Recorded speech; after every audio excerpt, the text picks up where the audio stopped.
సభాయ నమః. సభాధ్యక్షులు ప్రకాశం జిల్లా భారతీయ జనతా పార్టీ అధ్యక్షులు శ్రీ టెక్నో శ్రీనివాసరావు గారు, ఈ కార్యక్రమానికి ముఖ్య అతిథులుగా విచ్చేసినటువంటి సీనియర్ బీజేపీ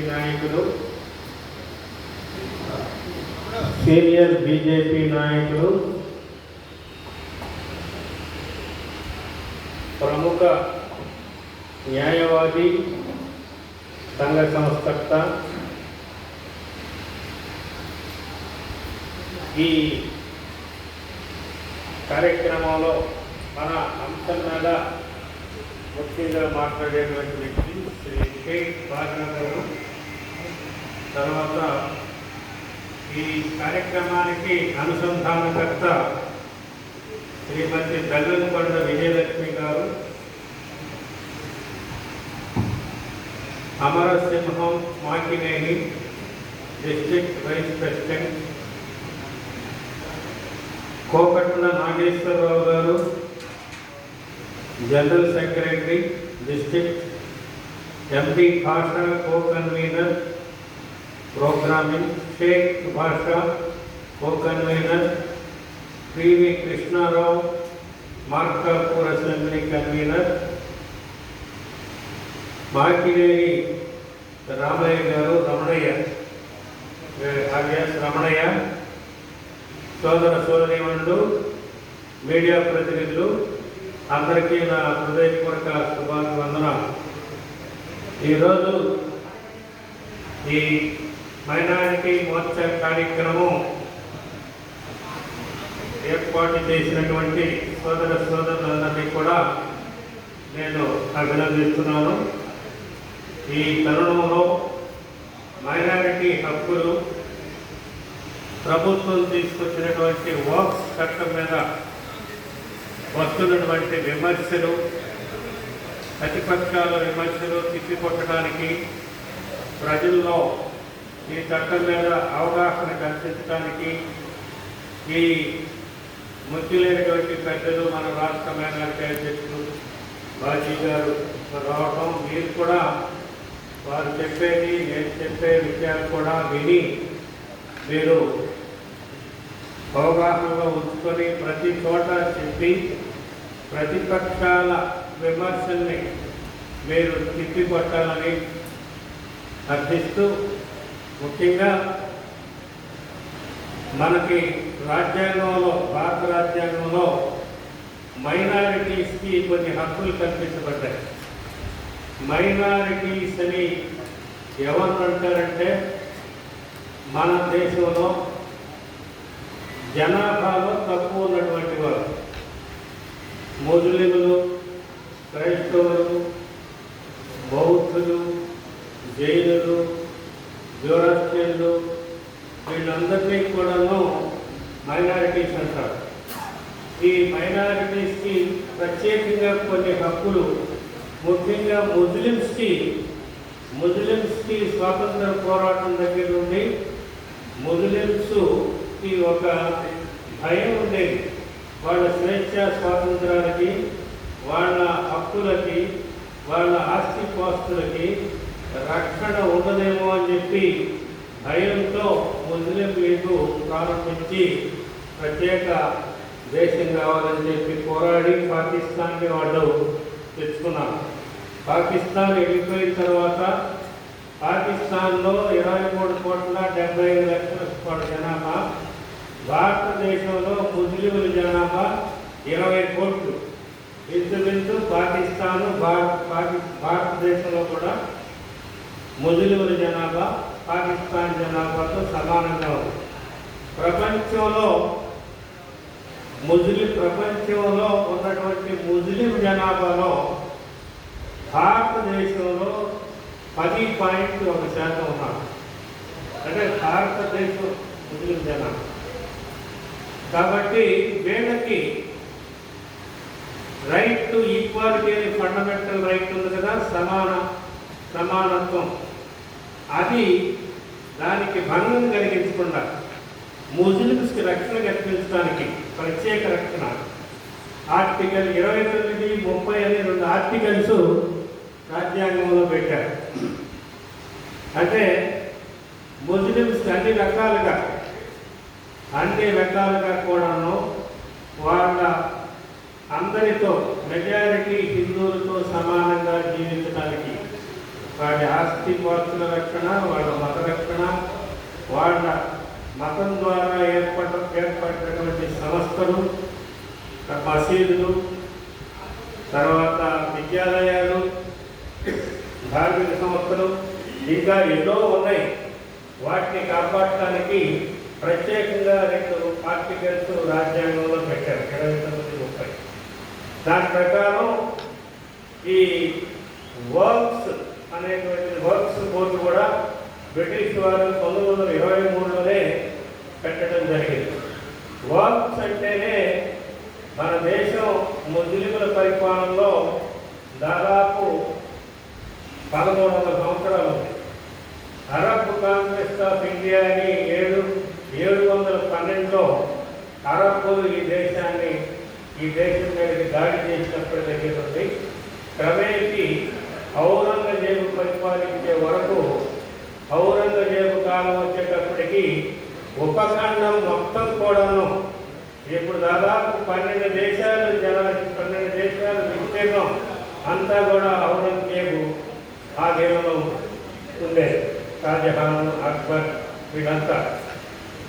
అప్పటి నుండి ఈ 900 సంవత్సరాల్లో అనేకమైనటువంటి ముస్లిమ్స్కి సంబంధించినటువంటి ఆస్తిపాస్తులు, వ్యక్తిగత ఆస్తులు కావచ్చు, ప్రభుత్వ ఆస్తులు కావచ్చు, లేకంటే స్వయంగా మనం వెంకటేశ్వర స్వామి దగ్గరికి వెళ్ళి గుడుల్లో మనం హుండీలో వేస్తుంటాం కదా, అట్లాంటివి కానీ వచ్చినటువంటి నిధులు, డొనేషన్లు ఇవన్నీ కూడాను మన వర్క్స్ బోర్డు మేనేజ్మెంట్లో ఉన్నాయి. వర్క్స్ బోర్డు కౌన్సిల్ అనేది స్టేట్ లెవెల్లో ఉంటుంది, వర్క్స్ బోర్డు అనేది డిస్ట్రిక్ట్ లెవెల్లో ఉంటుంది. ఈ వర్క్స్ బోర్డు ఆస్తిపాస్తుల్ని కాపాడి దాని మీద వచ్చేటువంటి ఆదాయాన్ని ఈ ముస్లిం మైనారిటీలకి విద్య, వైద్యం, మసీదులు, కళాశాలలు, పాఠశాలలు ఇవన్నీ కూడా నిర్మించి వాళ్ళకి అందరితో పాటు సమానమైనటువంటి హక్కులు కల్పించి అభివృద్ధి చేయాలనేటువంటి సదుద్దేశంతో ఈ ఆర్టికల్స్ వచ్చినాయి.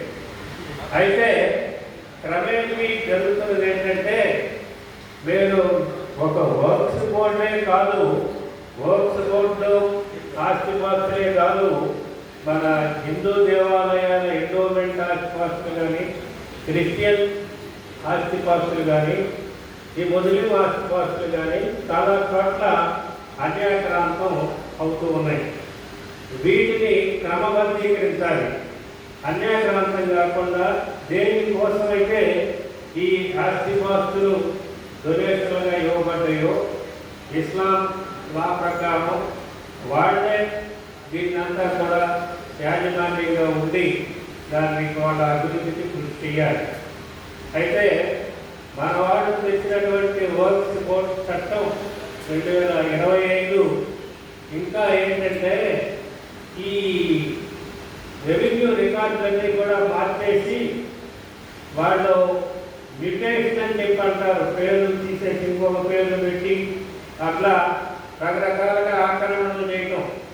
ఈ గుండె బలం, కండ బలం, రాజకీయ బలం ఉన్నటువంటి వాళ్ళు ఈ ఆస్తిపాస్తుల్ని ఈ పోరంబోకు ప్రభుత్వం, కొండ పోరంబోకు, నదీ పోరంబోకు, మరి సముద్రం పోరంబోకు, కొండ పోరంబోకు అన్నీ కూడా ఆక్రమించడాలు జరుగుతూ ఉన్నాయి. ఇప్పటికీ కూడా వాటి మీదే కొట్లాటలు జరుగుతున్నాయి, హత్యలు జరుగుతున్నాయి. పోటీ పడి సామాజిక వర్గాలు, అభివృద్ధి చెందినటువంటి సామాజిక వర్గాల మధ్య ఘర్షణ జరుగుతూ ఈ వర్క్స్ బోర్డు ఆస్తులను కూడా కొన్నింటిని ఆక్రమించుకొని వర్క్స్ బోర్డు పేరు మీద వాళ్ళు కట్టడం చెలాయిస్తూ ఈ వర్క్స్ బోర్డు ఆస్తులకి సరైనటువంటి రక్షణ లేకుండా చేశారు ఈ గత 100 సంవత్సరాలు. అయితే ఇప్పుడు వచ్చినటువంటి చట్టం 95లో కూడా ఒక చట్టం తెచ్చారు. వచ్చినటువంటి చట్టం మనకి ఏం చెప్తున్నాయంటే దీన్ని డిజిటలైజ్ చేయాలి. ప్రాపర్టీస్ మొత్తాన్ని ఎంత అయితే మనకి భూమి ఉందో, ఏవైతే ఇంకా బంగారం కానీ వెండి కానీ ఇతరత్ర తనదాస్తులు ఏవైతే ఉన్నాయో అన్నీ కూడాను డిజిటలైజ్ చేసి ఒక సెంట్రల్ బోర్డును పెట్టి వర్క్స్ బోర్డు దాన్ని ఆ వర్క్స్ బోర్డు అధీనంలోకి తీసుకొచ్చి ఒక పరిపాలన వ్యవస్థను ఏర్పాటు చేసి ఆ వ్యవస్థ ద్వారా ఈ ఆస్తులు దుర్వినియోగం కాకుండా మనకి ఇస్లాం చట్టం ఏదైతే చెప్తుందో దాని ప్రకారం దీన్ని ఖర్చు పెట్టి ముస్లింలను అభివృద్ధి చేయాలనేటువంటిది. వివరాలన్నీ మనం బాధ్యతగా చెప్తారు, కొత్తగా చెప్తున్నాను నేను. అభివృద్ధి చేయాలనేటువంటి ఉద్దేశం, ఆ ఉద్దేశంతోనే తెస్తే ప్రతిపక్షాలన్నీ కూడాను ఇది ముస్లిమ్స్కి వ్యతిరేకమైనటువంటిది, ముస్లిం యొక్క హక్కుల్ని హరించేస్తుంది, ఇది ఇస్లాం మతానికి లేక ఖురాన్కి వ్యతిరేకం అని చెప్పి దుష్ప్రచారం చేస్తున్నారు. దుష్ప్రచారం బాగా వెలుగులో రావడానికి కారణం ఏంటంటే మీడియా మొత్తం వాళ్ళ చేతుల్లో ఉంది. మైనార్టీ చేతుల్లో మీడియా లేదు, దళితుల చేతుల్లో మీడియా లేదు. ఆ మీడియా ఎవరి చేతుల్లో ఉందో అది వచ్చేటదే దాన్ని అందరూ చూడాలి. అది చెప్పిందే అందులోనే కొన్ని నిజాలని చెప్పి తెలియని వాళ్ళు నమ్ముతూ ఉంటారు. కాబట్టి కేవలం ఆస్తి వ్యవస్థలు డిజిటలైజ్ చేయడం ఒకటి, కొత్త రికార్డులు సృష్టించి ఇది ఏ మసీదుకి లేక ఏ విద్యాలయానికి ఏ ధార్మిక సంస్థకి ఇస్లాం మతంలో చెందిన వారిది అనేటువంటి దాన్ని ప్రత్యేకంగా అంటే క్లియర్గా ఆస్తులు మొత్తాన్ని కూడా రీసర్వే చేయించి మళ్ళీ సర్వే చేయించి దాన్ని డిజిటలైజ్ చేసి వాటి మీద వచ్చేటువంటి ఆదాయం కానీ లేక ప్రాపర్టీస్ని కానీ కేవలం ముస్లిం ప్రజలు యొక్క ఆధీనంలో నడిచేలాగా చూడాలని వేరే ఇద్దరు సభ్యులను కూడా పెడితే దాన్ని అపార్థం చేసుకున్నారు. ఇద్దరు సభ్యులు ఉన్నంత మాత్రాన మెజారిటీ ముస్లింలు ఉంటారు. అందులో వాడు చెప్పినట్టే ప్రజాస్వామ్యబద్ధంగా జరుగుతుంది. కాబట్టి ఒక 12 మంది వర్క్స్ బోర్డ్ కౌన్సిల్లో ఉన్నారనుకోండి, 10 మంది ముస్లింస్ ఉంటారు, ఒక ఇద్దరు ముస్లిం వేస్తారు. అంత మాత్రాన వాళ్ళ మాట అక్కడ చెల్లదు. మన ప్రజాస్వామ్యం 10 మంది ముస్లింలు ఏదైతే చెప్తారో అదే అక్కడ ఏకగ్రీవంగా ఆమోదింపబడుతుంది. కాబట్టి దీని మీద భ్రమలు అక్కర్లేదు. ఈ వర్క్స్ బోర్డు చట్టం కేవలం ఒక ఆస్తి పాస్తుల్ని దుర్వినియోగం చేయకుండా సంస్కరించడానికి, అంటే ఆస్తి పాస్తుల రక్షణని ఒక పద్ధతి ద్వారా చట్టం ద్వారా సంస్కరించడానికి తెచ్చినటువంటి బిల్లే తప్ప ఇది వేరే కాదని చెప్పి మీ అందరూ అర్థం చేసుకోవాలి. లేకపోతే ఇంకోటి ఒక మాట చెప్పి నేను ముగిస్తాను. మన మీటింగ్లన్నీ కూడాను మన దళితులు కానీ లేదంటే మైనార్టీస్ కానీ మీటింగ్లో ప్రతి దగ్గర రాజ్యాంగంలో ఉన్న ప్రియాంబుల్ని చదివించి ప్రాంప్ట్ చేయించి అందరితో చదివిస్తున్నాం. అది కొన్ని చోట్ల జరగడం లేదు, తెలియక చేయట్లేదు అనుకుంటా. అది అందరూ మీరు గుర్తుంచుకోవాలి. రాజ్యాంగంలో మొత్తం అంశాలకు సంబంధించి ప్రియాంబుల్ అంటారు, ప్రవేశిక. ఆ ప్రవేశికలోనే మనం ఏం చేయాలనేది ఉంది. ఆ ప్రవేశిక ఏంటంటే ఇంగ్లీష్లో చెప్తాను. We the people of India having solemnly resolved to constitute India a sovereign, socialist, secular, democratic republic and secure to all its citizens justice, social, economic and political, liberty of thought, expression, belief, faith and worship. Worship అంటే మీకు అందరికీ తెలుసు, మన ఇష్టం దేవుడిని దేవతని మనం తెలుసుకోవచ్చు. రైట్ టు రిలీజియన్ ఉంది, fundamental rights. So Liberty of thought, expression, belief, faith and worship. Equality of status, equality తక్కువని కాదు, Unfortunately, because of Varna Vyavastha and casteism, inequalities cropped in this society. అసమానతలు ఈ సమాజంలో అవి అసమానతలు లేకుండా equality of status and opportunity అవకాశాల్లో కూడా సమానత్వం. Achieving the dignity of the individual and unity of the nation on this day of 26th November 1946, we hereby adopt, enact and give to ourselves this constitution. ఈ ప్రియాంబులే దాన్ని ప్రదేశ్ అంటారు, పీఠిక అంటారు. మన భారతదేశం సర్వసత్తాక భౌతిక సామ్యవాద గణతంత్ర రాజ్యంగా మనం స్థాపించుకుంటున్నామని చెప్పి మనం చెప్పాం. కాబట్టి ఆ వాగ్దానాలను కూడా ప్రతి మీటింగ్లో అందరితో చర్చించాలి.